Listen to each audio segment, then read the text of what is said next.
Hi കൂട്ടുകാരി, നമുക്കിന്നൊരു കഥ കേട്ടാലോ? ആരുടെ കഥയാണെന്ന് അറിയുമോ? ആമയുടെയും മുയലിൻ്റെയും കഥയാണ് ഇന്ന് പറയാൻ പോകുന്നത്. അപ്പം നിങ്ങളെല്ലാവരും വിചാരിക്കും നിങ്ങൾ കേട്ട കഥയാണെന്ന്, അതായത് ഓട്ടമത്സരം വെച്ച കഥ. ഇതല്ല കേട്ടോ, ഇത് വേറൊരു കഥയാണ്. ആമയും മുയലും കാട്ടിലെ അടുത്ത സുഹൃത്തുക്കളായിരുന്നു. ഇവർ ഇണക്കങ്ങളും പിണക്കങ്ങളുമായി കാട്ടിലിങ്ങനെ കഴിഞ്ഞു കൂടുകയായിരുന്നു. ഒരു ദിവസം ഭയങ്കരമായൊരു മഴ പെയ്തു.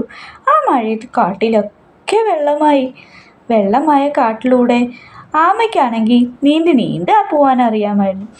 മുയൽ പറഞ്ഞു, ഞാൻ ചാടിക്കടക്കുമെന്ന് പറഞ്ഞു. എന്നാൽ മുയൽ ചാടാൻ ശ്രമിച്ചിട്ട് ചാടാൻ പറ്റിയില്ല. അയ്യോ, നിസ്സഹായമായ മുയൽ ആമയെ നോക്കി. ഞാൻ സഹായിക്കാം നിന്നെ എന്ന് പറഞ്ഞ് ആമയുടെ പുറത്ത് മുയലിനെ കയറ്റി മെല്ലെ ഇഴഞ്ഞ് അവർ നടന്നുപോയി. അപ്പം നിങ്ങൾക്ക് എല്ലാവർക്കും കഥ ഇഷ്ടപ്പെട്ടോ?